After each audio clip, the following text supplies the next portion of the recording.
7. This is the 19th lecture on our special revision series for SEBI Grade A 2020 examinations.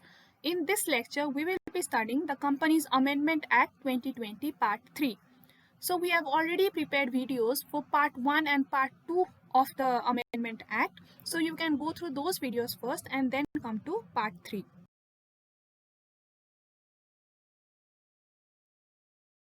Studied amendment till section 143. So in this video we will start with the amendment in section 147, which is punishment for contravention. Section 147 is a generic punishment section, right? So if any of the provisions of section 139 to 146 is contravened and there is no specific punishment in those section in section 139 to 146, then they will be punished under section 147. So before amendment, the punishment was the company shall be punishable with a fine of 25,000 rupees, which may extend to 5 lakh rupees, and every officer of the company who is in default shall be punishable with imprisonment for a term which may extend to 1 year, or with fine of 10,000 rupees, which may extend to 1 lakh rupees, or with both. Now after amendment, the provision has been changed, right? So now the company shall be punishable with 25,000 rupees, which may extend to 5 lakhs. So this is same, but every officer in default, now he shall not be imprisoned, he shall not be punished with imprisonment. So the imprisonment clause has been decriminalized. He shall only be liable for fine of 10,000 rupees, which may extend to 1 lakh rupees, same as before, which talks about the company to have board of directors. Right now, before the amendment, the provision was as follows: an independent director shall not be entitled to any stock option. An independent director may receive remuneration by way of sitting fee and reimbursement of expenses for the participation in board meeting. Now after amendment, the provision are as follows: provided that if a company has no profits or the profits are inadequate, an independent director may receive remuneration exclusive of any fees payable under subsection 5 of section 197 in accordance with the provision of Schedule 5. Now previously, Schedule 5 was applicable. Schedule 5 provided for remuneration to managing director and whole-time director only, even if the company had inadequate profit. Now independent directors were not provided remuneration accordance with Schedule 5 in case of inadequate profit. Independent directors were only provided sitting fees if the profit was inadequate, right? But now the amendment says that independent director can also be provided remuneration in accordance with Schedule 5, even if the profits are inadequate. Okay, so it has aligned the remuneration of managing director, whole-time director with independent directors, right? So this is the amendment in section 149. Number of directorship. Now before amendment, what was the provision? That no person shall hold office as a director, including any alternate directorship, in more than 20 companies at the same time, provided that the maximum number of public companies in which a person can be appointed as a director shall not exceed 10. So maximum 20, but if there is public company, then maximum 10 only, right? Now, if a person accepts an appointment as a director in more than 20 companies, he shall be punishable with fine of 5,000 rupees for each day he acts as a director in more than 20 companies. So this was the punishment, right? Now, after amendment, if a person accepts an appointment as a director in violation of this section, then he shall be liable to a penalty of 2,000 rupees for each day during which such violation continues, subject to a maximum of 2 lakh rupees. So from 5,000 they have reduced it to 2,000. This is the only change that has been made in the section. The limit of 20 and 10, they remain the same. Okay.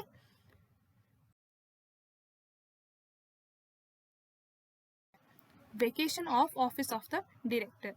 Now before amendment, if a person functions as a director even when he knows that the office of director held by him has been vacant, he shall be punishable with imprisonment of 1 year or with fine of 1 lakh rupees, which may extend to 5 lakh rupees or both. So now after amendment, the imprisonment clause has been removed. All right. Various courses for SEBI Grade A 2020 examinations. We have comprehensive courses for SEBI Grade A 2020, which includes syllabus of both paper 1 and 2. Then we have MCQ courses for SEBI Grade A 2020 paper 2, and we also have SEBI Grade A 2020 crash course for phase 1 and 2. You can apply with coupon code SEBI SEBI and get discounts on comprehensive courses and crash courses. Since the MCQ courses are already at a discounted price, no further discount is available in this course. You can enroll on these various courses on the basis of your preparation stage. Amendment is in section 172. Again, this is a generic punishment section, right? So before amendment, if a company contravenes any of the provisions of this chapter, the company and every officer of the company who is in default shall be punishable with a fine of 50,000 rupees, which may extend to 5 lakh rupees. So this was the punishment for violation of section 149 to 171. Right. Now after amendment, the company and every officer of the company who is in default shall be liable to a penalty of 50,000 rupees, and in case of continuing failure, with a further penalty of 500 rupees each day during which the failure continues, subject to a maximum 3 lakh rupees. So from maximum 5 lakhs, they have reduced it to 3 lakhs only in case of company, and 1 lakh rupees in case of officer in default. So for the officer in default, the maximum penalty can be 1 lakh rupees only.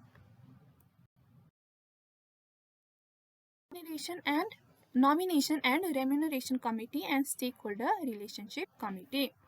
Now before amendment, in case any contravention of the provisions of 177 and this section, yani 177 and 178, the company shall be punishable with fine of 1 lakh rupees, which may extend to 5 lakh rupees, and every officer in default of the company shall be punishable with imprisonment up to 1 year or with fine of 25,000 rupees, which may extend to 1 lakh rupees. Right.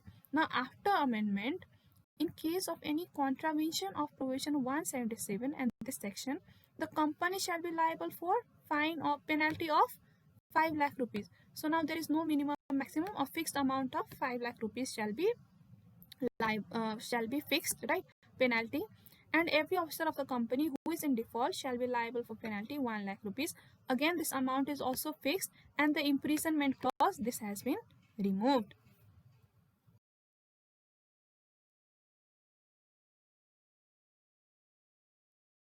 (184) and 184(1) and 184(2), the director shall be punishable with imprisonment for a term which may extend to 1 year or with fine which may extend to 1 lakh rupees or both. Now after amendment, if the director violates either of the conditions discussed in the same sections, the director shall be liable to a penalty of 1 lakh rupees. So what they have done, they have again removed the imprisonment clause.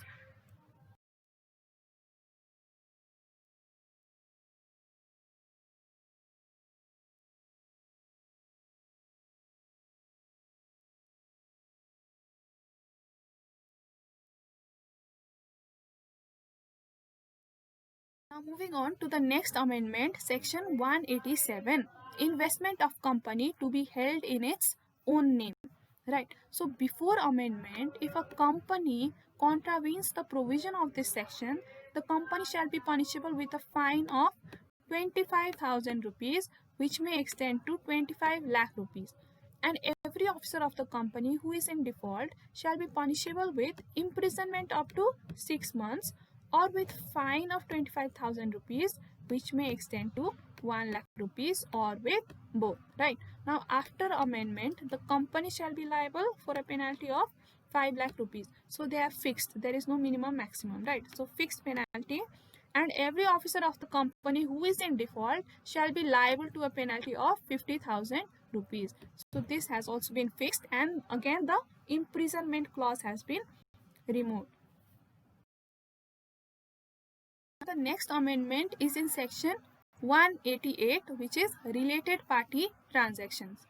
Now before amendment, any director or any other employee of a listed company who had entered into in violation of the provisions of this section shall be punishable with imprisonment up to 1 year or with fine of 25,000 rupees, which may extend to 5 lakh rupees, or with both, right?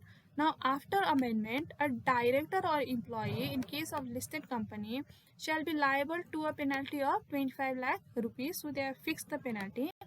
And director employee in case of other company than mentioned above, yani ki unlisted company, shall be liable to a penalty of 5 lakh rupees.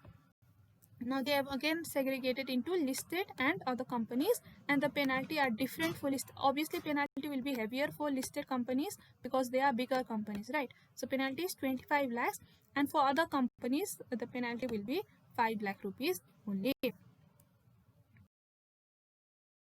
Amendment is in section 410, which talks about the constitution of appellate tribunal.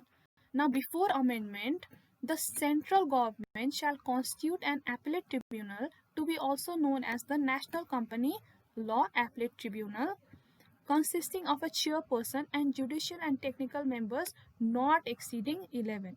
So remember this, because change has been made in this part only, for hearing appeals against the order of the tribunal. So after change, the not exceeding 11 has been removed. So now it can exceed 11. The members can exceed 11 if the central government notifies.